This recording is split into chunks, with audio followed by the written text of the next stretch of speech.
Well, guys, I got some good news and some bad news.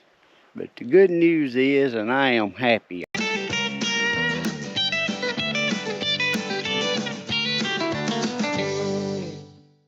Well, good morning, guys. It's the morning of day 2.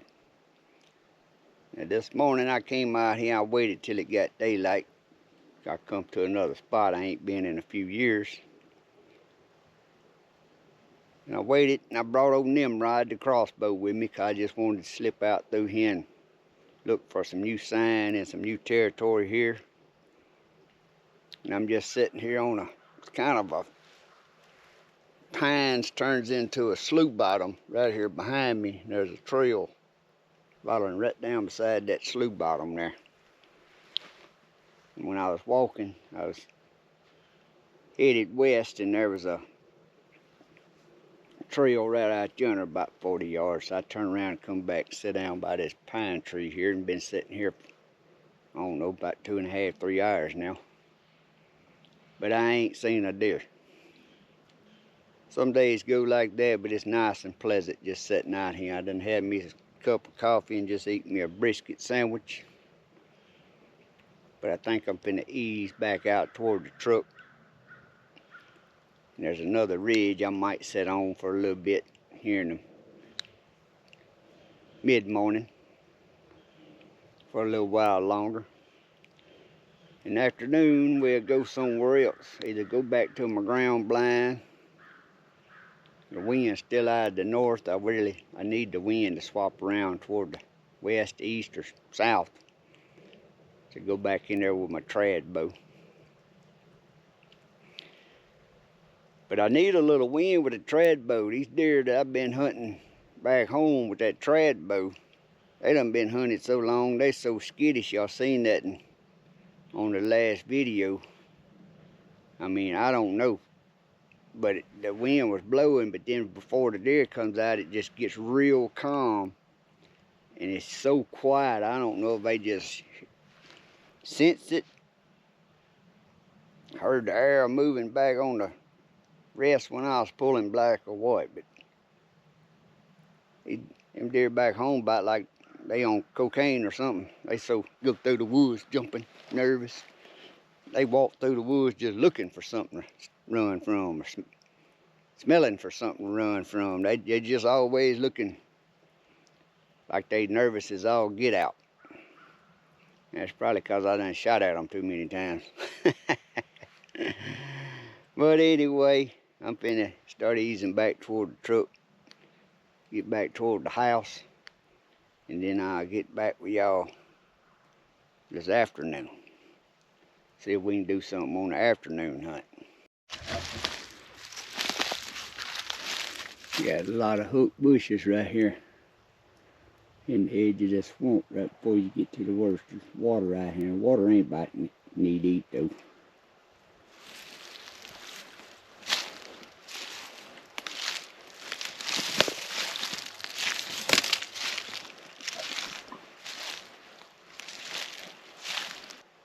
But this is what they're traveling through, and this is hard to hunt because you ain't got no trees big enough to climb, and it's too thick when you're on the ground, you can't see anything.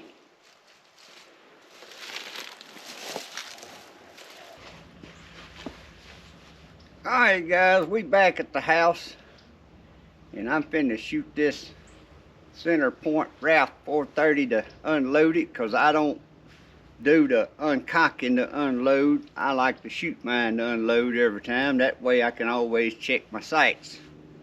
Now we're gonna be shooting it 50 yards to unload it. I'll turn y'all around here.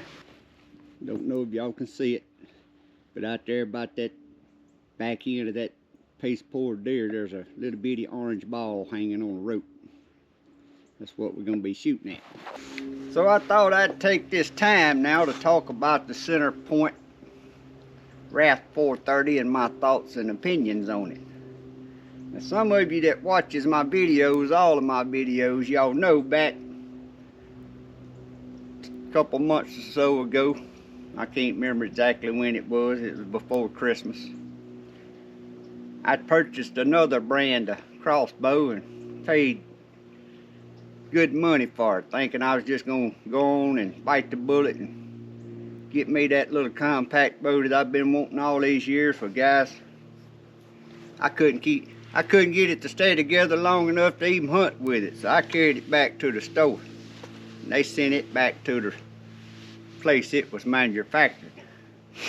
But anyhow, I after Christmas was just watching online, checking out the other crossbows. I'm like, I don't need no crossbow to cost that much, no way. Cause where I hunt, I ain't gonna shoot a deer over 50 yards. I don't need scoped it. Says I can shoot to 100 yards and all that, but just to shoot 100 yards, I done shot it just as good as that other one would. Now, so what made me choose the center point? Well, I had it narrowed down to 3 different crossbows because I wanted compact. This one here, now I know the measurements. This is why I like telling this, because the measurements they give you, you never know if they meaning from the end of the stirrup or the end of the bow. Because a lot of bows has got a stirrup on it like that, and it don't fold down like this one, which this was a selling point to this too. I like this fold down stirrup. But crossbows are measured from the end of your end of your limbs here to the back of your stock, not to the end of your stirrup. But I like this, and you can fold it down like this when you're shooting off a table, or you can fold it flat up against the bow like so, and that's how I hunt with it. But right now we're gonna leave it right there to shoot it. Now this bow here, from the front of the limbs to the very back of the stock, and this is not the adjustable stock on this one. I wanted this one. I didn't want the one that come with the adjustable stock. It's 28, now let me see.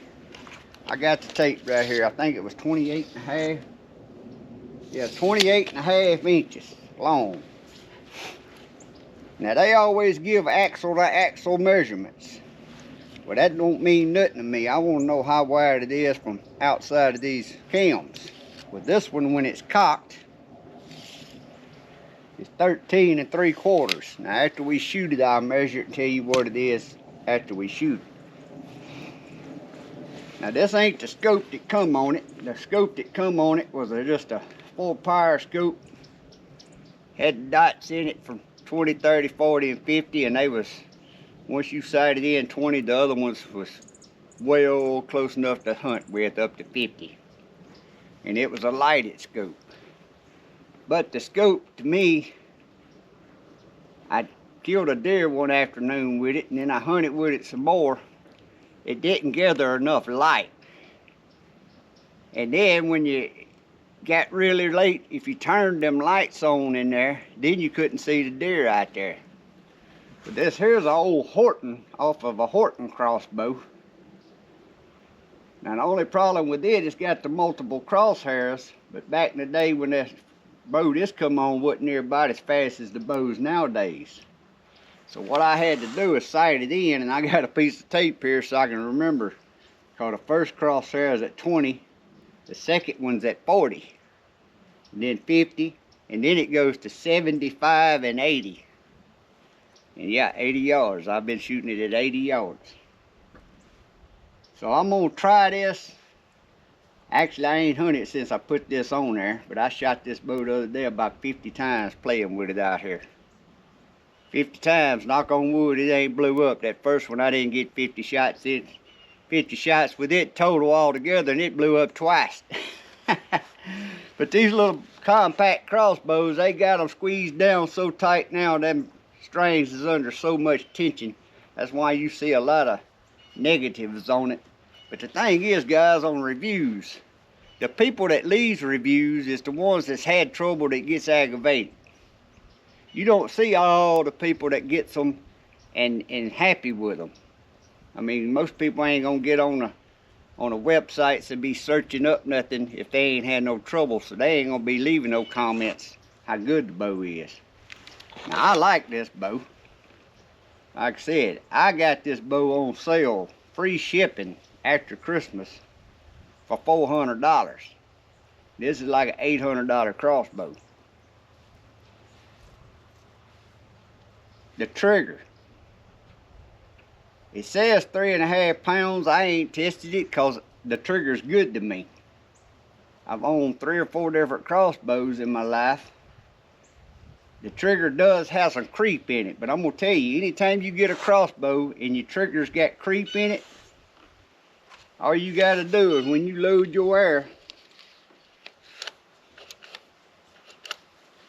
now make sure you point it in the safe direction before you do this, but every time after I load my crossbow, before I go hunting, make sure your safety's on safe, not fire. Make sure it's on safe. Point it down at the safe direction and pull your trigger.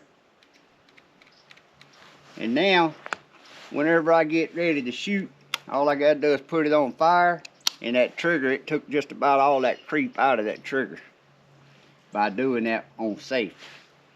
Now that worked on that Parker crossbow I had, even that little mini crossbow I got. You can do that and you won't have as much creep in your trigger if you don't like the feel of the creep. But this bow is a little heavier than the one I bought, and if some of y'all kind of curious and wondering which one I bought earlier that kept blowing up, I'm gonna just kind of move this around and give y'all a hint. Maybe y'all can figure it out by looking at this. Anyway, they do make awesome bows. The other one, I ain't down on them, I just got a limit. But I had extra arrows here, so I'm utilizing them in this bow and they shoot great. This bow is actually the quietest crossbow that I've ever owned. I know all crossbows make noise. You ain't gonna get one that's silent. But this one is quieter. Now these are not X cams or nothing. You got to keep these in time. They got timing marks on them, which 90% of crossbows do. There's a couple on the market, which one of them was one of the ones I was wanting, but they never did put them on no clearance sale. And I got this one. I said, well, $400, I better get it while I can get it. And I actually got it from Shields. Ordered it offline from Shields for $400. And that was at Christmas. I don't know when you're watching this video, that was Christmas 2024. Right after Christmas of 2024, I mean. But I've hunted with this, and I done killed me one deer with it. And hopefully, in this last 8 days, I get to kill another. But like I said, it come with the cocking. This one come with the rope cocker, which is all I use. Then it come with the silent cocker that you just slip it on right here. You would just have to tote it in your fanny pack or something, slip it on right here, slide it down, crank it up. But I can use the rope cocker and cock it, no problem. Cause like I said, I'm not gonna do no decocking on none of them no more. I had a bad experience with the decockers, and I just soon shoot mine that way. I can always check my sights. It's just like this scope. I put this scope on there. This bow's been hauled to Mississippi and back, maybe twice, can't rightly remember. And I ain't shot it. Well, I need to shoot it today to check it, to see if it's still on. And if I shoot one time at that 50 yards and it's very close to that little ball, then that's good enough, because the way these scopes are, if your 50's still on, your other side, your other crosshairs are still gonna be on, because they don't independently move. But let's turn around here, and I ain't gonna be able to zoom y'all in. It's got the 4-arrow quiver right here. Ain't nothing special about the quiver. They don't put very expensive quivers on them. Now I put the sling on there myself. But there she is. I mean, I ain't got nothing but good things to say, and that's why I ain't done a review on this crossbow, because I wanted to make sure I shot it plenty of times. And I would say this when I was writing them down. That's how I done got after that first crossbow. This one here, I was writing down every day that I shot it and how many times I shot it. And I know I've done shot it up there close to 150 times. I shot it a bunch that day playing with this scope, because like I said, you had to figure out your crosshairs in it. Hopefully by next year I got another scope, a little newer model scope, but I don't know if this one here, it'll tell the tale once I hunt with it. As long as it gathers light good and I can see good right there at dark, it ain't no lighted scope, but the crosshairs in this scope's a little thicker, and you can see them, you know, until it gets too late to shoot. It's just gonna matter how good the light. Now I know where this crossbow scope come from. My daddy years ago bought a Horton, and he took it off and put one of them red dots on there. He liked that red dot. But anyway, let's turn around here and fire it. I'm gonna shoot it, and then we'll just walk down there and see how close I got.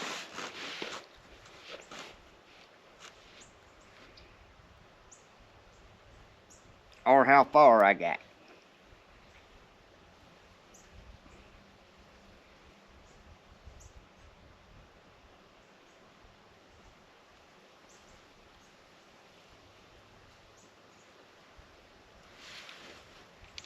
You gotta put the safety on fire to fire though, don't you?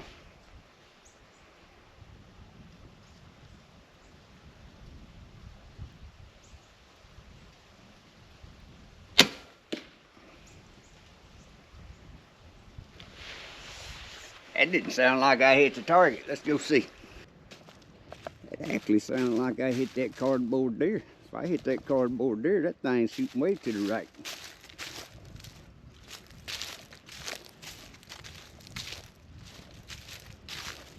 And it did. It shot way to the right. So we're gonna have to shoot this again.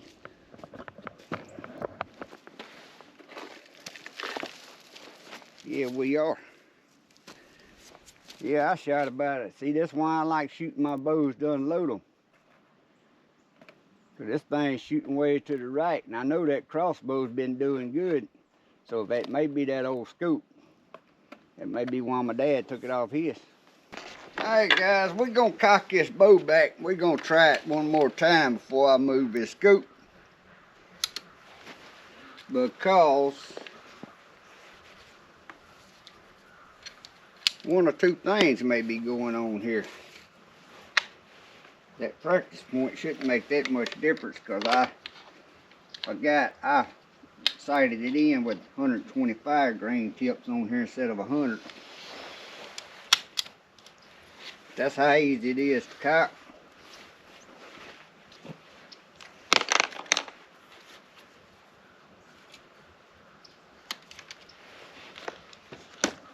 I did put 150 grain tip on here, because when I sighted this bow in that day with that scope, I changed out the 150 grain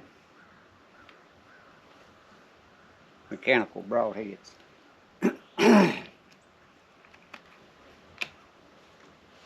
So that, or that may be why Dad took this scope off his crossbow. It may not be holding zero.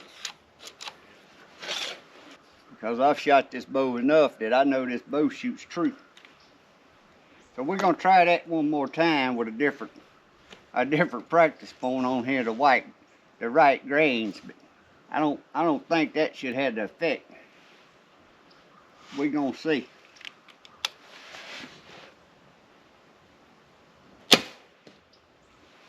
Now, it shot the same place it did. It's shooting to the right. I'm gonna move this one more time. If I get this bow back out and it ain't sighted in again, the scoop's coming back off. That means something. This scope ain't holding true. I moved the scope. Let's see if I got it just right.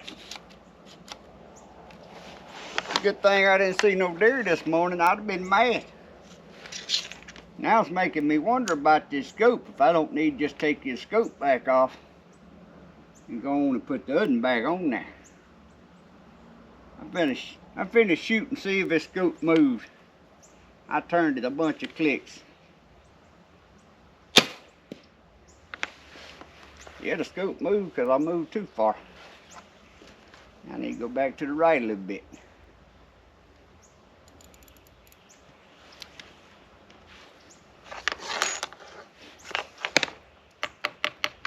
times these old scopes, you'll bump on them, make sure them crosshairs move.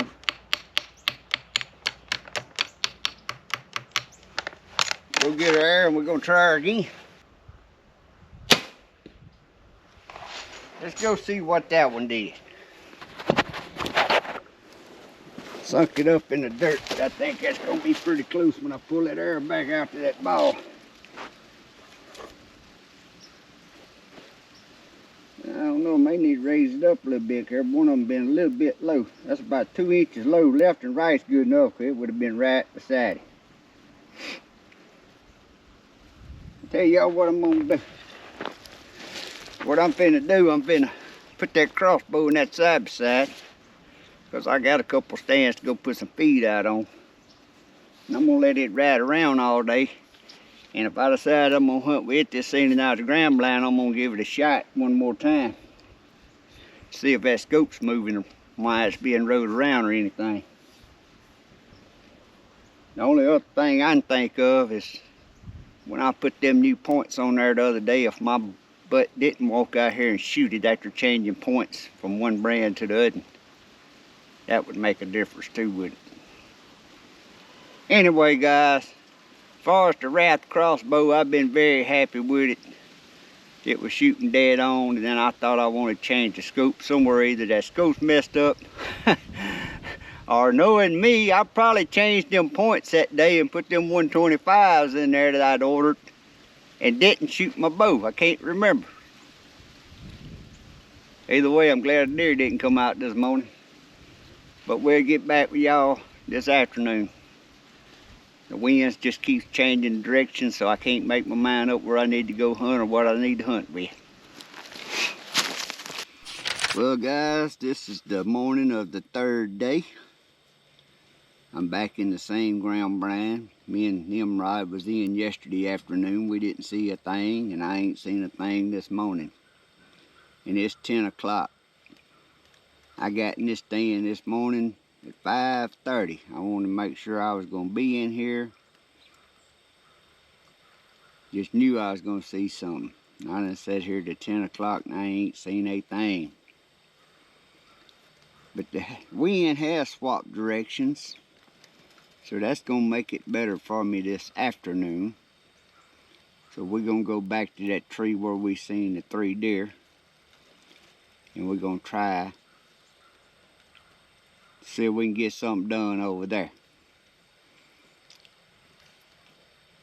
Now on my crossbow, I'm going to update y'all. I took that old scope back off and put the scope back on my bow that came on here, because I got to fooling around with this bow some more, shooting it in that scope. Apparently that's why my dad took it off his crossbow. It wasn't no good to begin with. So I need to throw that in the trash can, and I put the one back on here, sighted it in. Hunted yesterday and this morning, but didn't see nothing to shoot at. So we're finna get out of this tent and go to the house, and don't know what I'm gonna do today. I always got something to do though. Alright guys, it's the afternoon of day 3. Me and old Gray Duck here, the black hunter, we went and got back in that tree that we seen them 3 deer with the other day. And I didn't get y'all no footage because the deer come back, right at dark. One of them come right up there by 11 yards. I drew back, and I couldn't even see the tip of my hair. I'm gonna tell you, it was so late, but I could see the deer. And I took my time and I shot, and when I shot, I said, well, I missed, because I didn't hear no thump, I didn't hear nothing. But that deer left there like it was hit with a death shot on it. But that don't mean nothing, because these crazy deer around here, they so skittish that they ain't woodpecker and peck on a tree and they'll turn a baker's flip running. But anyhow, I got down. Now I'm like 22 feet to the bottom of my stand. So about, say, 22 to 25 feet up. The deer was about 11 yards. And I shot. I thought I missed the deer, but I cannot find my arrow. That arrow ought to have been sticking up if I missed that deer. So I didn't hear her crash, and I wasn't going out through there looking because it's cold tonight. I'm gonna get up. We're gonna go back in there in the morning. Only thing I can come up with is I must have hit her and the air still in the deer. Other possibility, which it ain't no limb right there, but I was thinking if it hit a limb and the air went off through the woods and I couldn't find it. But that air, if it missed that deer, it'd all been sticking up in that soil just like that. So we're gonna go back in there in the morning. I might go hunt somewhere on day 4 morning, and then we'll go look. So I just want to keep y'all updated on what's going on. Okay guys, it's the next morning, and I didn't hunt this morning because it was drizzly rain, and I didn't know we had no rain coming, and that ain't a good thing for this morning when I'm gonna be trying to look for a deer. But I'm gonna show y'all. I'm standing here where the deer was standing, and I was way up there at the fork in that tree right up there. My head was even with that fork. So if I missed this deer at that angle, that arrow should be stuck straight in the ground. And ain't no arrow nowhere around here. So the deer took off and went right through there, but since we got a little rain last night, basically I'm just sight hunting. Because apparently I hit her and I'd have swore I missed her. And I'm gonna go to looking, and we'll check back in a little bit.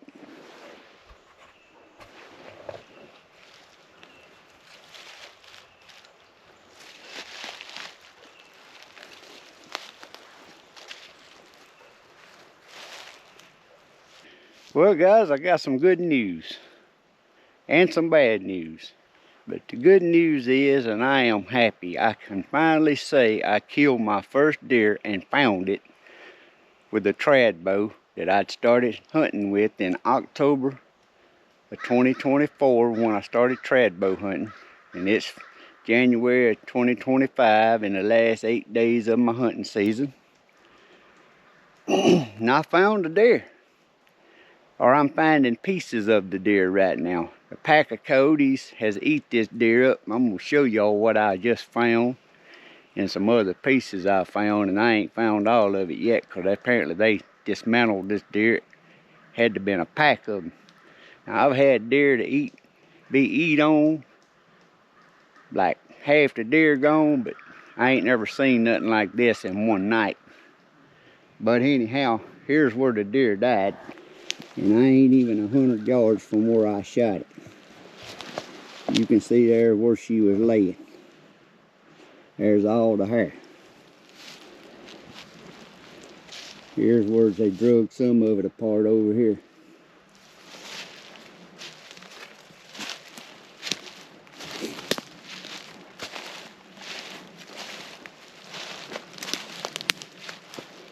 This had to have been a pretty good pack of coyotes. There's a leg quarter, totally gone, nothing but the bone.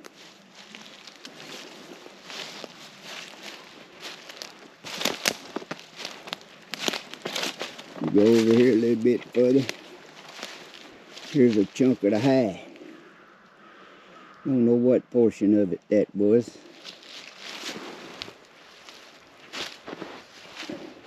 But the thing is, I'm going to keep this piece of hide right here because I said the first deer I killed with my trad bow, I was going to tan a piece of the hide and put on my quiver. So I may have to come back and get that. I don't know if they're dragging it all this way or they got it going different places. But here's a leg, rib cage. So you can tell it wasn't a big doe, it was a young doe, yearling doe. I know this is sad to find a deer like this because it was cold enough last night the deer would have been good. But y'all don't know how much this makes me feel to find it. See, I may have to go back the other way. Some of them carried some of it back the other direction. I walked the wrong direction. It wasn't 50 more yards over here, 20 yards.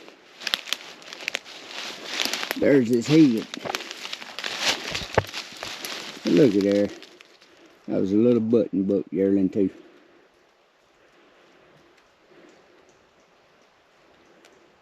A little button buck yearling. So y'all can see what coyotes can do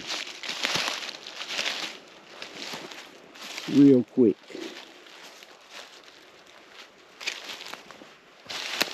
Alright guys, so that's a great feeling. After 4 months, just started shooting trad bows in October. And like I said, this is the end of January. Trying my hardest to kill me a first deer with a trad bow in my life. Again, in case you're a new viewer, I've compound bow hunted all my life and love it and still do it. There's 2 compounds right there and got a new one on the way. But it's just one of my favorite things to do. I just rather shoot a deer with an arrow than I had a gun. Always been like that. But anyway, I'm happy I got me a kill finally. And I know I've done killed 2, but this one here I actually found and verified, even though the coyotes done eat it. But I'm excited. And I found my arrow. I ain't exactly sure where I hit this deer, but I'm one that really analyzes stuff and looks at what evidence I had out there, what little bit was left from the coyotes. Look at my arrow. Now the deer I said earlier run 100 yards. I don't even know if it was quite 100 yards. So that tells you right there it was a good shot for the deer not to go over 100 yards. It had to, at the minimum, get one good lung or in the liver real good. I didn't get down and go looking for no blood, because the last time, the first one I shot that I didn't find, that I know's dead, and we know it's dead, and the coyotes eat it that night, I got down and went looking too quick and jumped it. And then we never could stay on the blood in that thicket enough the next morning after jumping it.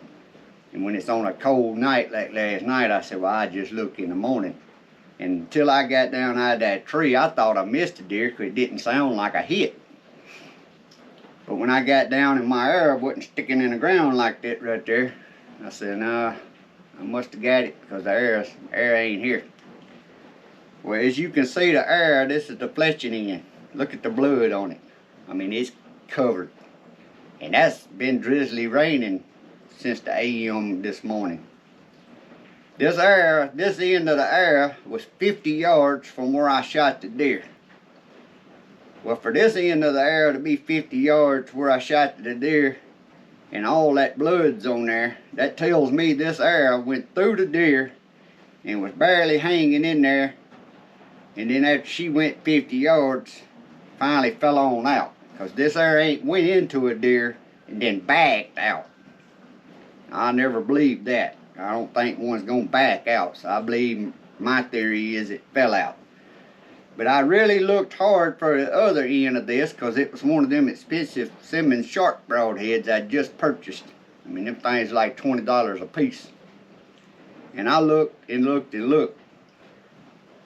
But to me, that end of that arrow has to be, some would first think, well, it's in the deer. Well, no, if it was in the deer, how could this part of the arrow get out? Because I don't think it backed out, and you can tell it was all the way in. It ain't like, I mean, that's coated.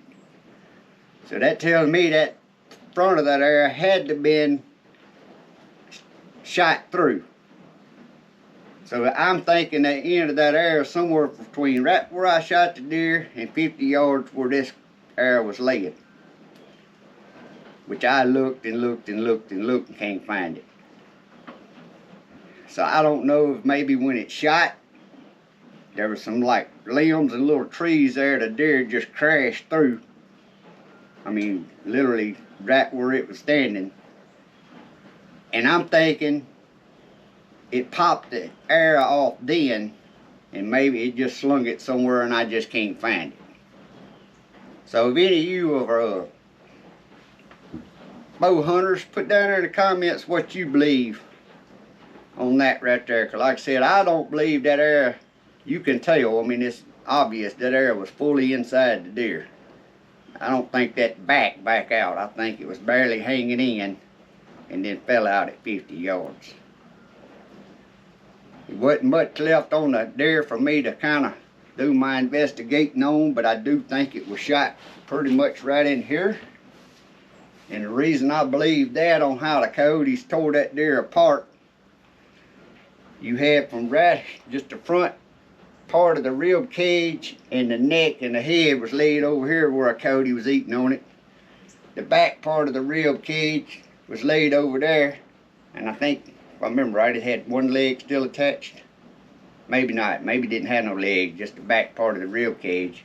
And then the hind quarters, the back 2 leg bones was laid over there. And this was all like 10 yards, 15 yards, 15 yards from where they actually started dragging it and tearing it apart.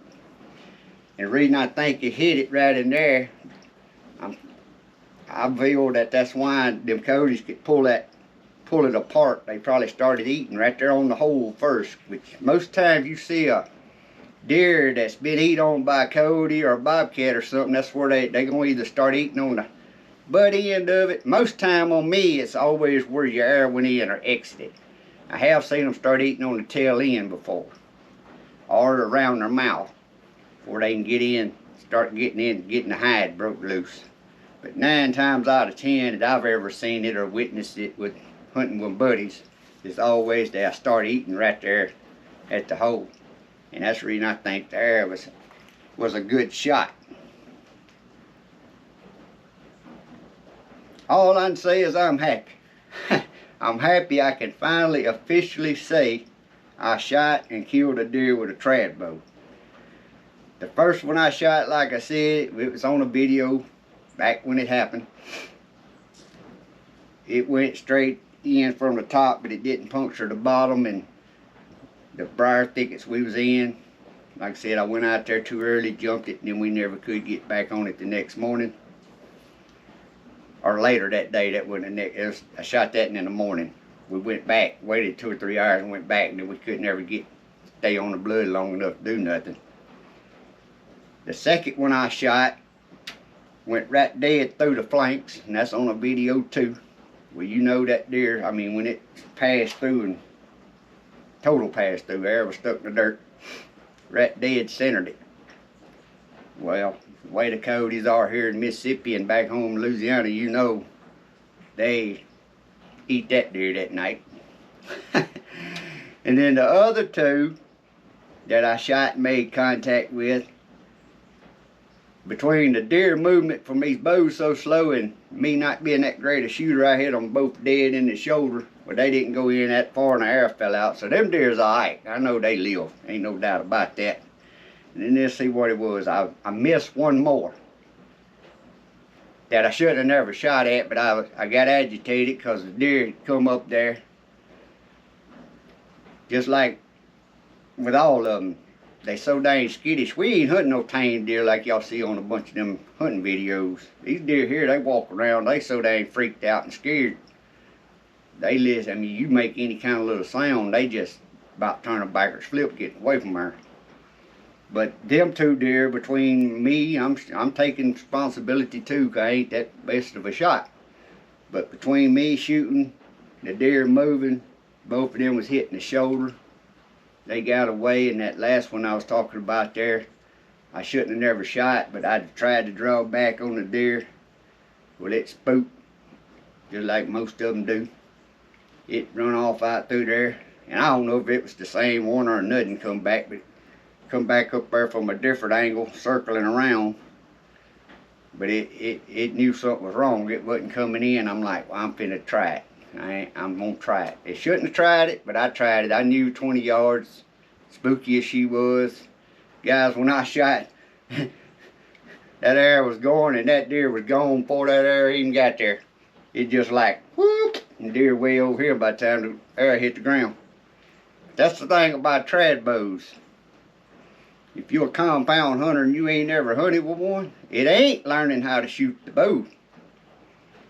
The problem is getting deer up there close enough. unless you in a dang jam up good place that deer just ain't so freaked out. And that's why it's better for early seasoning, and that's probably what I'm gonna be doing with this, guys, is early seasoning hunting. Soon as seasoning opens back home at the house, or here at the house, I'm back home, and that way before the deer get spooked, I may hunt with this, but my major hunting ain't gonna be with these trad bows, because it don't matter even feeding these deer. To get a deer under 15 yards, they're so spooky and scared. They gonna smell you. These deer here, they won't just come up there and come straight to the feed pile. They gonna come up there. They gonna hang around the outside edge, and one's gonna circle around this way, one's gonna circle around that way, and they'll be out there stomping, see if they make you move. And it's just too hard to get one close enough. And if you can't get it basically right under you, you're wasting your time shooting at them with these trad bows. They just too slow.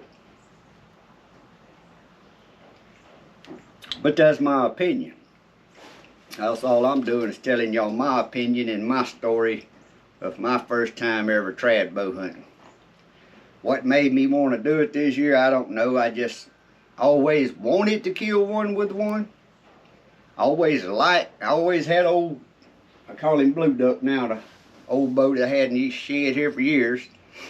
No, I never hunted with it, but it never had took that bow and actually tuned it with arrows. I just had old arrows. I just get out here now and then just playing around, just slinging arrow at something. I just always liked it, because when I was a kid, I always had a bow growing up. Before I got old enough to start hunting with a compound, you know, you had them little recurve bows and stuff. Started with the little ones. I remember the day my dad let me have his. He had I can't remember what it was. It was a bear bow. I can't remember which one, but it was shorter. Daddy liked a short bow, even though he probably didn't know at the time a short bow ain't what you need when you're a tall fella. They harder to shoot. But me as a kid, man, I was so excited when I got that bow. And he let me have it to start playing with. But I also won't never forget the day that I was so pissed off as a kid. My uncle borrowed that bow to go deer hunting with, and I never seen that bow again. Yeah. Still pees me off when I think about that. I'd have loved to still had that bow that was my dad's. That's the only bow he ever owned until he got a crossbow. Now, I think my dad had a bow, but I don't think he ever really got into the trad bow that I remember. I can't never remember him really hunting with it. But anyway, guys, it's awesome. This is going to end this video until we start on the next day's video. Because like I said, I'm trying to do my last 8 days of hunting here. We steady running back and forth from Mississippi to here. I actually got a place that I hunt that's Mississippi here at home, guys. It's a place behind the levee that they consider it Mississippi, even though it's in Arkansas, but you can hunt it with Mississippi license. It's one of them deals. Crazy to me, but you can hunt up there. So I got a place that I can hunt here. Don't really tell many folks that, but anyhow, that's why y'all see me jumping back and forth, and I don't know. I'm just happy. I'm just happy I found it.